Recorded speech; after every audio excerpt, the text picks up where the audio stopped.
ஒரு செம்பு தண்ணி எடுத்துக்கங்க. அத தோசைக்கல்ல ஊத்தி அதுக்குன்னு வழக்கமா ஒரு விளக்கமாறு வச்சிருப்பீங்கல்ல, ஆமாங்க, அத அடிப்பக்கமா திருப்பி சரிங்க, வரட்டு வரட்டு வரட்டுன்னு ஒரு 4 இழுப்பு இழுத்து சரிங்க, நல்லா கழுவி விட்டுருங்க. சரிங்க. ஒரு கிண்ண நிறைய மாவு எடுத்து பெரிய ரவுண்டாவும் இல்லாம சின்ன ரவுண்டாவும் இல்லாம சரிங்க, பொதுவா ஒரு ரவுண்ட ஊத்தி 4-5 வெங்காயத்தை போட்டு அள்ளி பொடி பொடி பொடியா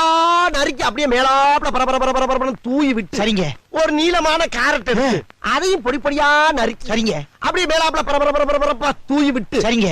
ஒரு 16 கரண்டி நெய் எடுத்து, சரிங்க, அதுல 6 கரண்டி நெய்ய உள் சைடு அப்படியே லேசா விளாவி விட்டு, சரிங்க, 10 கரண்டி நெய்ய தோசைக்கு வெளி சைடு அப்படியே மேலாப்ல விளாவி விட்டு, சரிங்க, இட்லி பொடி இருக்கு பாத்தீங்களா, அத அப்படியே அள்ளி மலை சாரல் மாதிரி அதை மேலாப்ல பரபர அப்படியே பேய விட்டு, சரிங்க, பொத்துனாப்ல அப்படி ஒரு பருத்து இப்படி ஒரு பருத்து அப்படியே ரெட்டி கலர்ல முருக முருக முருக விட்டு கம கம கமன்னு ஒரு ஊத்த பத்த எடுத்து